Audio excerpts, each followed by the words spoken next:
Name that white woman. Whoa! These are Whoa! These are two different white women. There's no way these are the different. Oh my God, these are different people? These are two different white women. Fuck. Ooh, wait. No. Listen. Listen. Wait. I hate you for that. Let me fix it. Welcome back to Let Me Fix It, the podcast that says we are recording this early. Did you notice we're wearing the exact same thing that we had on in the last episode? I'm Franchesca Ramsey. I'm a TV writer, I'm an actress, I'm a producer, and a graphic designer. And I'm Delon Grant. I am an actor, a writer, a singer, a photographer, an educator. And the reason we are recording this early is because I will be out of the country celebrating a well-needed end to the year, but also a vacation. Like I needed a vacation so bad. Delon is currently in Mexico on a beach being thoughty, but we knew that we wanted to leave you with an episode. We got to make sure that you get your Let Me Fix It fix. The class is still happening. The class is still in session. In session. Okay, your homework is still due. And so what we are going to do as a little special episode, instead of a full episode, is we're going to play another edition of Name That White Woman. Twinsies. Your graphics are so stupid. I love it. Twinsies edition. Okay, so Delon, here's how it's going to work. I'm going to show you two white women, and you have to name them. These are two white women that look very similar, but they are not the same woman. Let me know who A is and who B is. You know class, what? play along in the comments. Play along with us, class. I just want to say, you did some work with this. You got them basically matching lip color. You really good job. So A is Jessica Chastain, and B is Dallas Bryce Howard. Jessica Chastain, correct. Bryce Dallas Howard. What did I say? You said Dallas Bryce Howard. I'm dyslexic. I really am. I'm very dyslexic. I'm going to give it to you. Okay, next up. She also doesn't need three names now. Come on. You love a three-name white woman, as evidenced by the first edition of this game. There are so many. Okay, next up. Name that white woman. A and B. Twinsies edition. Are you sure these are white women? These look like Latino women. Latinas can be white. Latina is not a race; it's an ethnicity. Well, but no, these are white because you can have Afro Latinas. Sure, you have Black Latinas. I'm just saying these look like South American Latinas. Yeah, they look a little spicy. You know what? And you might be correct because I will admit I don't really know them like that. I just know that they look very similar. Girl, I don't know who either of these women are. Okay, ready? I don't Victoria know Justice. Who was that? She was on. She was on that Nickelodeon show with Ariana Grande. Oh, and God. Nina Dobrev. She was on one of those that sounds Russian. Pretty Little Liars. Pretty Little Liars. Wow. Yeah. Hey there, class. I am currently editing this episode, and I just want to say Nina Dobrev was absolutely not in Pretty Little Liars. She was in Vampire Diaries, another show that I did not watch. Carry on. Name that white woman. Oh my God. I don't know either of these ladies. You've never seen either of these girls? I mean, A kind of looks like a Winona Ryder's daughter. Oh, she does. She does look like her. But I don't know who these white women are. No. Ooh. That's Leighton Meester. Who is that? She is married to the guy from Nobody Wants This. She was on Gossip Girl. Oh, damn. And who is Minka Kelly? Minka Kelly. You don't even know. Do you go to AI and say, give me some celebrities that look alike? I did Google celebrities that look alike. Okay. Next up, name that white woman. Whoa!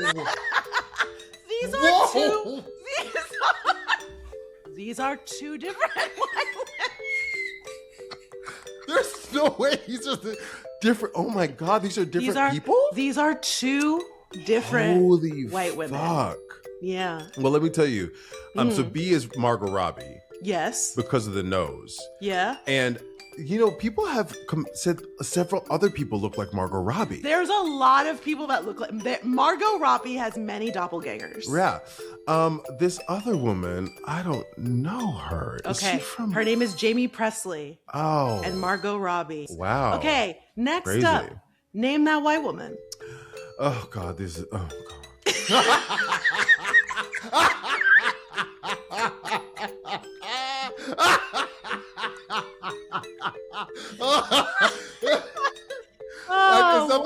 It's not that I don't like these women. Yeah, tell us, walk us through what's happening. Because these two people look exactly alike, and I can never remember one of their names, and I always get them confused. And I say that that they're both one of them. Oh my God, wait. Okay, well, what's one name that's coming to you, and tell us A or B? Oh my God, now it just went on my head. B is the one I know, and it just left my head. B is an Oscar nominee. Oh my God. Isla Fisher and Amy Adams. Isla Fisher. She was in oh my God, the kids movie where the yeah, exactly. Well, she was in one. Oh, you know what? She was in the Magic movie. She was in a movie that's it's like a musical kids something. Oh, I'm thinking something else. This one was with Morgan Freeman and Magic movie. Oh wait, what she was married to, what's his fucking name? Bo something. What is the comedian's name? I don't know. They're gonna eat us up in the comments. I can't Now You See Me. Isla Fisher was in Now You See Me. There are 3 versions of it. Oh, okay, yeah. I have not seen that movie. Okay, next up, name that white woman. A and B. Wow. Holy I'm really dumbfounded by these. A is Katy Perry, and B is Pick Me Girl. What's her name? Pick Me Girl. She's totally a pick me. What is her name? Wow. She had that show. She's a very Zooey weird Deschanel. name. Zooey Deschanel. Good job. Okay. Wow. Last one. Name that white woman. Oh my God, these look like Margot Robbie, girl. Is A Margot Robbie? A is Margot Robbie. I was like, God damn. And she was in the movie with Timothy Chalamet. This is from that movie. It's a Greta Gerwig movie, indie film. No, she was on a television show. She was on Sex Education. Oh. Did you ever watch that show?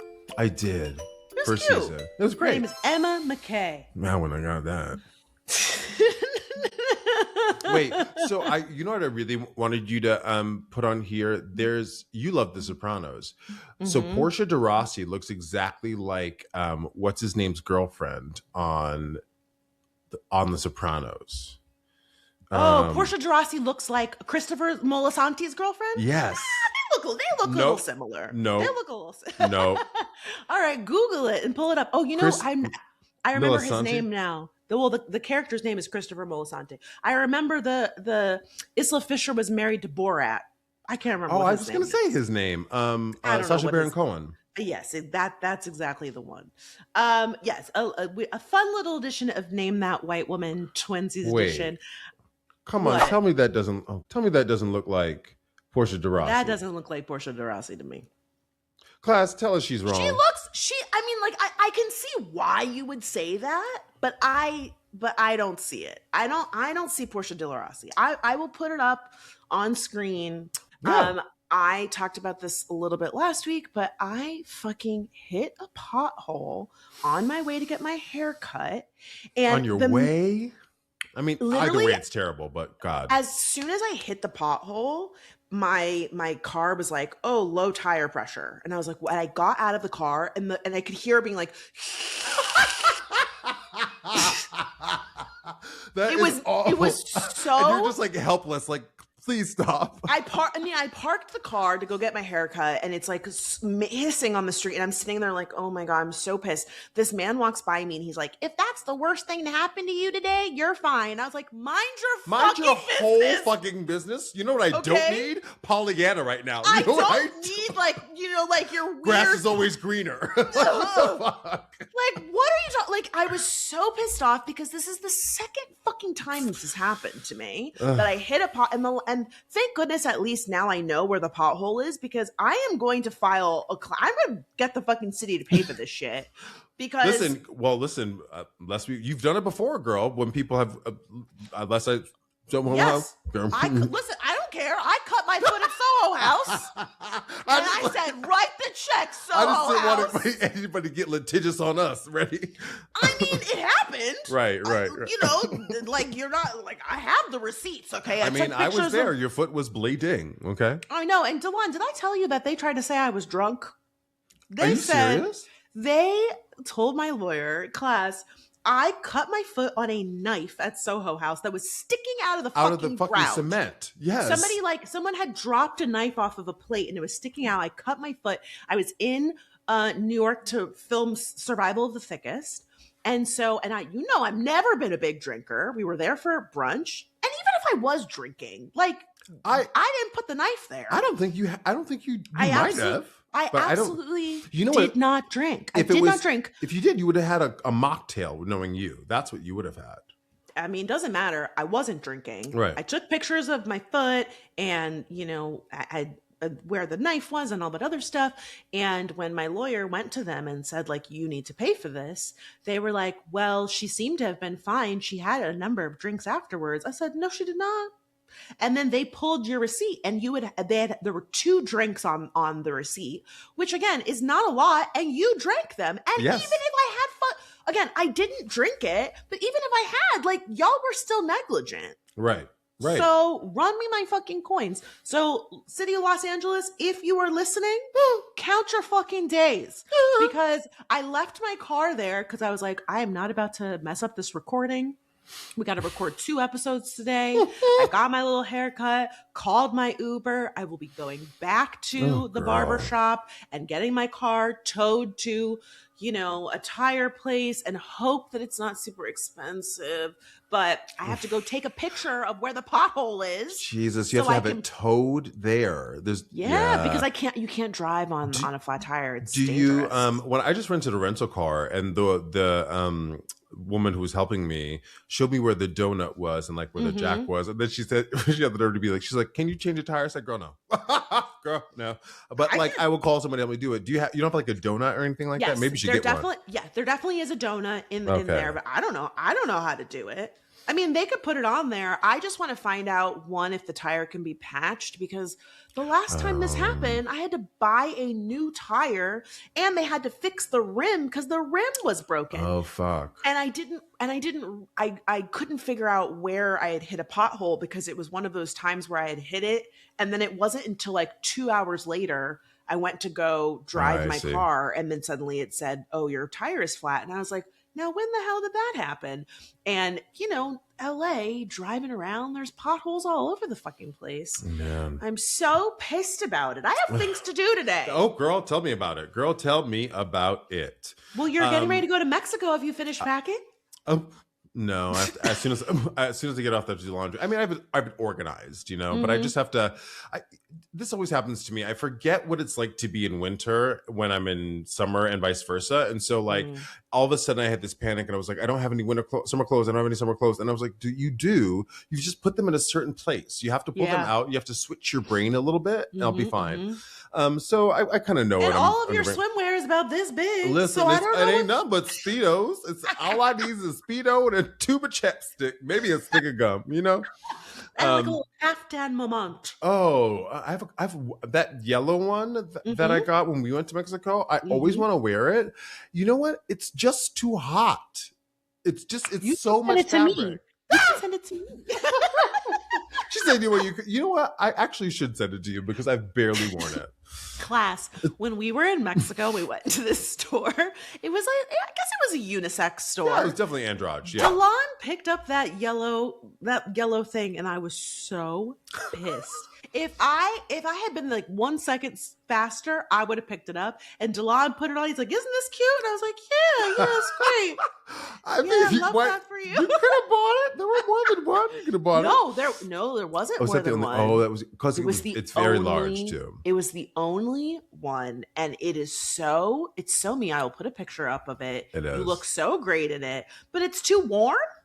Is it the For the me, fabric well, is because it's like, if you're when I'm in fair hot weather, it's like 80 degrees, and I'm not going to wear that on the streets of Boston. Like, it's right? just not, and I ride a bike everywhere, so it has to be like It's vacation. it's like I'm coming to LA vacation.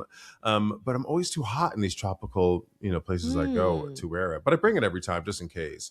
Yeah. The other thing I wanted to say is it's completely left turn. Yeah. Did you hear this comment, that hot take that Tracie Ellis Ross had about marriage? No. Class, let us know. I'm about to tell you what it is anyway, but let us know your thoughts on what Tracie Ellis Ross said. Tracie Ellis Ross had a hot take. She said, I think marriage licenses should expire after 4 to 5 years so you can decide if you want to still be together. What are your thoughts, class? Please get it in the comments. What are your thoughts on that? Two things. I agree 1000%. Second thing, did she really say it? Because remember, DeLon pulled that quote of Cher ripping Caroline Levitt, and somebody came for us in the comments and they said that was not true. And I went and I found it on Snopes, and sure enough, it was going viral. Let me go on but Snopes. Cher did not actually say it. Okay, so even if Tracie Ellis Ross did not say it, I have a friend that's a stand-up comedian, Rory Albanese. I worked with him at Comedy Central, and he is also a divorcee, and he had a whole bit about that too. Like, we have to renew our driver's licenses. Why don't we renew our marriage license? Right. And I agree, and I will say I'm biased because I'm a divorcee, but hear me out. I think in the same way that when you have a job, for example, you have a quarterly review where you talk about, goals for the next quarter, how did this project go? Your manager gives you feedback.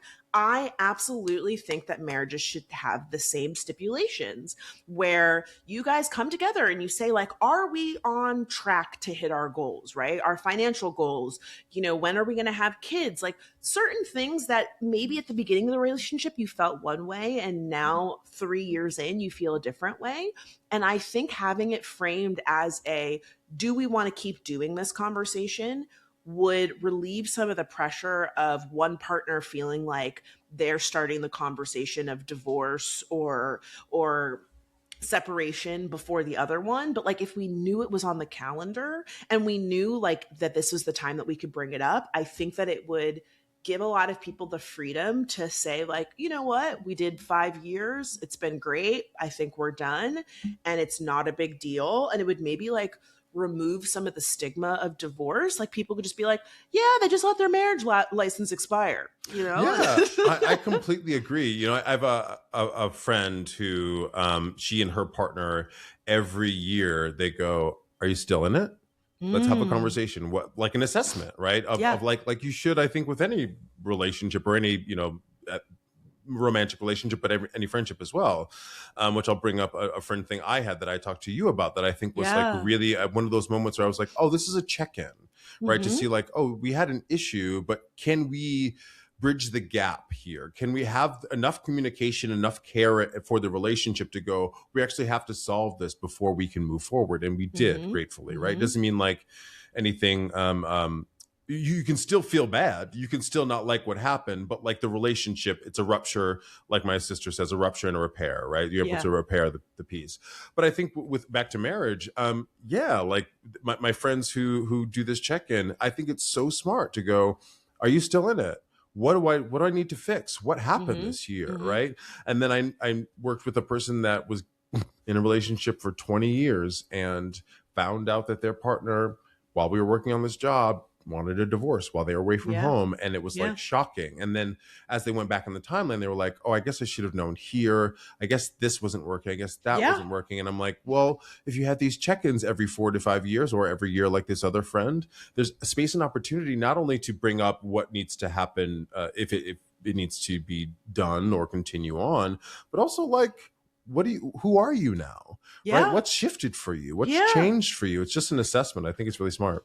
Yeah, that's so real. And look, again, I know I'm biased because I'm a divorcee, but like, I remember posting I think maybe I had been divorced for like a year at this point, and I posted something about it on Twitter at the time, saying that like even though my marriage ended, like I don't think it's something that I need to be ashamed of or embarrassed about. And I got blowback from people like, Wow. yes, you should be ashamed because it's a failure. And I'm like, I would not define it as a failure, right? Like, yes, the marriage ended, but like I got married to a person that I thought was the right person, and at that time in my life, they were. Yes. And we had, we did a lot together. We made great friends. We had great experiences, and now the relationship has come to an end.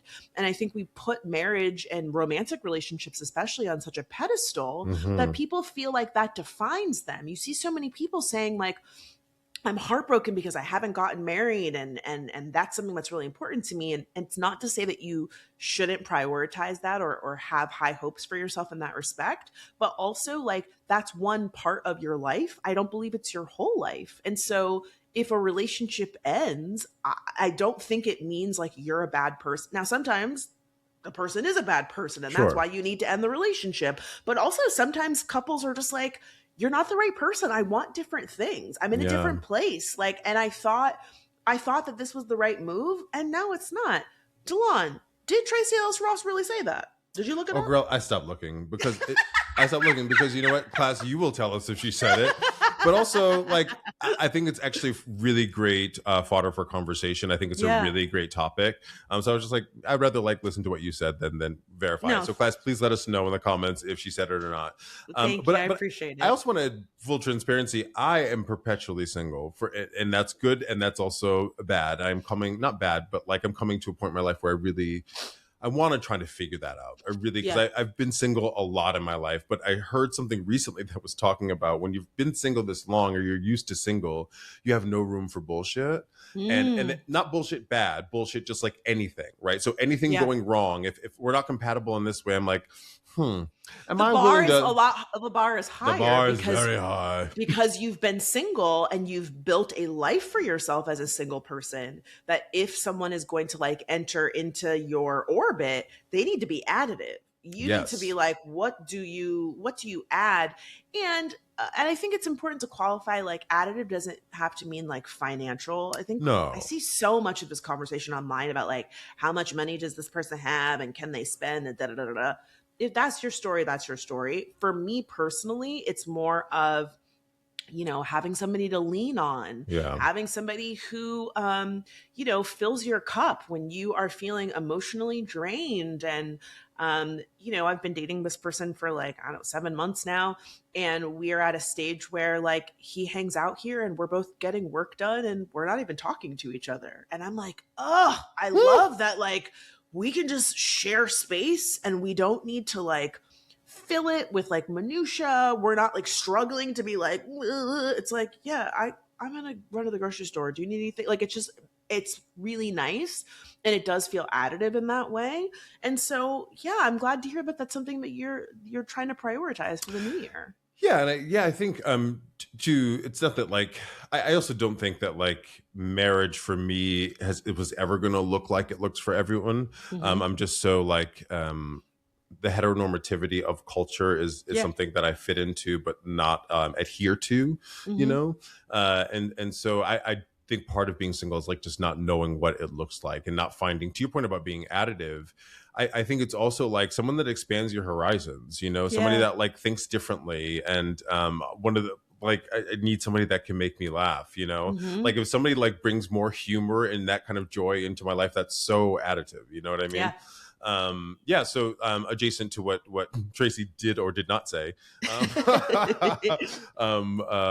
expanding or rectifying my singlehood or changing my singlehood status is something. My question for you is, what changes are you going to make to prioritize trying to find that person? Because you and I have talked about this many times that like dating is kind of like taking on a second job. Is there anything that you're gonna like? Are you gonna try and go out more? Are you gonna go to singles events? Are you gonna get back on the apps? Are you gonna get a matchmaker? Like, I ain't got no money for no matchmaker. But but if you're giving listen, call me, DM a bitch. I think it's kind of a little meta and a little ethereal. But one of the things I'm really going to do is take on less things, right? So this past year, I've said it before on the podcast, I did a bunch of shows. I'm an actor, right? So I did a bunch of shows, which is I'm so grateful for. Please, thank you. Let it keep coming. But I have to stop doing that because there's just no time. There's no energy. And when I am looking towards something romantic, it's he's ordering in, right? To get a man about a dog moment. So like, I want more than that, so I think I just have to create space for it. And I am a strong believer in energy. And so if I do take on less, I do think there will be more room for that. And maybe it is going out. Maybe it is. I also need to try to find community here in Boston. When I say community, I have theater community, which is very strong, but gay community, that's also, I know you've done the apps before, you on and off with them. Yeah. But the apps aren't they're kind of like endless and cyclical, right? It just feels like a never ending story. So I don't know that I want to necessarily engage in that way. Yeah. I would like to maybe try to do it IRL, as the people say. Yeah. I mean, I think finding like queer events in Boston might be fun. Maybe this is not like the type of thing that you want to do, but like, for example, I have a friend that joined the LA Gay Men's Chorus and like ended up meeting his partner that way. Like there are gay sports leagues. I don't know if sports are your thing or, but like there's things that you can... We're talking about balls, not ball. Okay. Yeah. So, I mean, I think kind of like getting, being creative in how you like makes time to go to things, I think is really smart. I got off of the apps in 2023 after like a very, a truncated experience. We also did an episode about dating apps that I will link because I think it's a great episode. It's a vintage. Oh my God. It's a vintage Let Me Fix It. I literally just saw the doc in my head. Yeah. This is when we were doing a lot of writing. Amazing. Yes. Oh my God. So much writing. So I'll link that one. It is a really good one. But I got off the apps because, I mean, remember this? I got flagged as a catfish. I was getting recognized on the apps, and that was like a whole thing. And I went on some dates with some people that were just like, it was a little weird. And I realized like, if you are a fan of my work, it doesn't disqualify you from me wanting to date you, but I would rather meet you in person so that I know we have chemistry in person versus like you being able to like pretend to be a certain person via chat. It just is too strange. That is one of the weirdest things about being, I mean, you're very much a public figure, but because I perform and people like they see me out in the world doing my work, there's a sense of like them knowing you before you're able to know them, which makes you feel really uncomfortable. It's weird. It happened a lot with Come From Away on Broadway. Yeah. Like I was like, oh God, you know of me, you know of the live capture that, oh, that makes me feel weird. Well, I don't know why it makes me feel weird. Because you can Google you and find out more about you. I don't know. Yeah. I mean, for me, it felt like the power imbalance of like, I'm starting from zero and you are starting from a place of like knowing a lot about me. And like, you already have an idea of who I am in your head. And like, I'm either having to like counteract what you think about me or like win you over because you've decided I'm one thing versus another. And like, that's just like a weird position to be in. And that's the reason that I decided like, oh, I don't want to do that. And I've had to say to people online, like, thank you for saying kind things about me in the DM, but I don't date fans. And it always feels weird to say that, but like, it's just a hard line that I've had to make. So I don't blame you for not wanting to do the apps. They are the worst. I don't know. Class, tell us if you've had a positive experience with dating apps, because there are people that have met the love of their life, and I think our friend Karen Anna, who we went to undergrad with, I think she met her partner online. Okay. Karen Anna, get in the DMs. Let me know if I'm incorrect about that. Snopes.com. But the other thing I'll say about the DMs of it all, I have a friend who has had several boyfriends that he's met via Instagram in the DMs. I have a few of those too. Does that really, class, let us know. Did you meet a boyfriend or a partner or a husband or a wife in the DMs on the Instagram? Because it happens. I mean, I guess I have to look at the DMs. Well, and you know what you also have to look at, Delon? There's a hidden folder in the DM. Is that, so like, it's a requested folder. Oh, so okay, yes. You have a folder of people who like maybe you've interacted with before or you're following them, so you'll see their message. But then there's another folder where it's like maybe they don't follow you or they have a new account or something like that. And so it like, I guess Instagram like filters it. I always check it because sometimes there's like job opportunities or like brand deals or things get trapped in there. You might want to check that folder. You never, Dylan, we have a lot of, I mean, look, again, you decide what it is that you want to do or what parameters you have to set for yourself. But I have seen a number of thirsty, when you had that banana on the pod, a few people say, how you doing? There was a lovely gentleman who sent me a very nice message who told me that he was, told me how handsome I was, which I really appreciate. Well, thank you. You are. I told you I'll never forget that day at Blockheads. I almost risked it all. I said, can our friendship survive if Franchesca shoots her shot? I was returning this rental car not far from my house. And the same woman gave me the car and I checked in with her. And this has rarely happened, but there was some energy. There was from a woman? Yes. And you felt it? I felt it for both of us. What did she say? Like, nothing innocuous. It's all nonverbal. It's all nonverbal. It was the joke about the, she was like, oh, it's going to snow. Do you need tire coverage? And I was like, or roadside assistance. And I was like, no, I don't need that. And she was like, okay, well, here's the note, the donut and the jack or whatever. And she's like, do you know how to change a tire? And I was like, that's who said it. No. And she was like, oh, okay.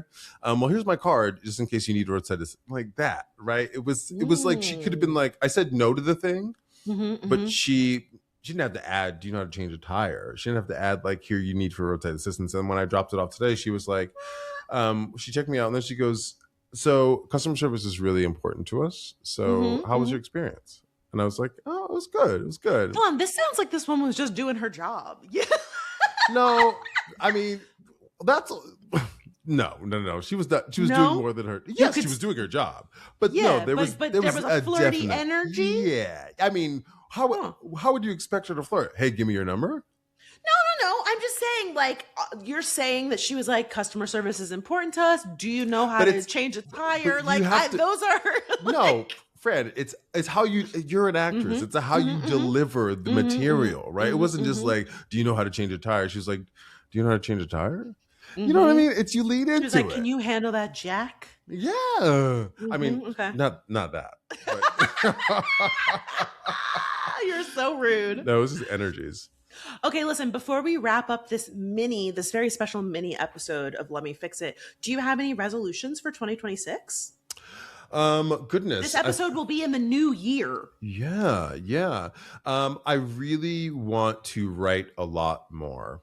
That is one thing I'm really trying to finish this project I've been working on for way too long. I took a little retreat. That's why I had this rental car I keep talking about. My friend owns like these inns, like spaces in Provincetown, Mass, where I really, place I really love, and which has a lot of writing history. If you know Tennessee Williams, he wrote one of his famous plays there, and Eugene O'Neill also, if you know his work. So anyway, I went and wrote, and I wrote some really good stuff. I keep saying to myself, you know, when you write something and then you go, this is really fucking good. This is really fucking good. And then you go back and goes, this is terrible. This is terrible. Who's going to get this? I'm now bridging the gap of being like, I had to take a walk the other day after you and I talked. I had to take a walk because I was like frustrated with the song. And I was like, fuck. And I was like, you know what? What do you want to write? Who cares what everyone else, I'm not being paid for this. I'm doing this out of passion, out of something that I want to say, right? So I'm really trying to do more of that, being like, what do I want to create? And hopefully people will relate to it. They will, because what's specific is universal, as you well know. But I just have to finish it. So that's a long-winded way of saying writing. Oh my God, I'm proud of you. What about you? I also have a writing goal. I'm working on a feature very, very slowly, which I've told you about. So my goal is to get that finished. I said top of the year. It's probably going to be a little bit closer to the end of January, but I'm going to be working on that. And I mentioned this previously, like expanding my social media consulting business. I'm in the process of redesigning my website to prioritize being able to book me for consultations. And I'm really excited about that. And I'm re-editing my reel to kind of prioritize more of my acting stuff. I would really like to do more indie acting. And so auditioning for more short films, and maybe even trying to like self-produce something from this feature that I'm working on, like just put some money together and shoot a scene and put it online, and or maybe submit to some festivals and see what happens. So yeah, just again, like to your point of the writing goals, just like reinvesting in my craft and re-evaluating my time and saying like, what do I put my energy into? And if I'm being totally honest with myself, like I have given a little bit too much energy to some people and some things that I could pull back on. And so, yeah, kind of treating my own personal working or my own writing like a job rather than a hobby. Like, no, I need to clock in and I need to get these pages done. And then I need to go about whatever the next task is for the day. So I'm really excited, and who knows, hopefully it'll lead to a staffing job, or I don't know, I can sell it and maybe get it made. Claimed. Class, let us know in the comments, what are your goals? Let's have like a community homework moment for the class. Let us know in the comments what your goals are for the year, and don't filter them. Even if it's just getting your ass to the gym, like we know that feels like a cliche one. Yes, no, girl, get your ass to the gym, right? So let us know in the comments, friends.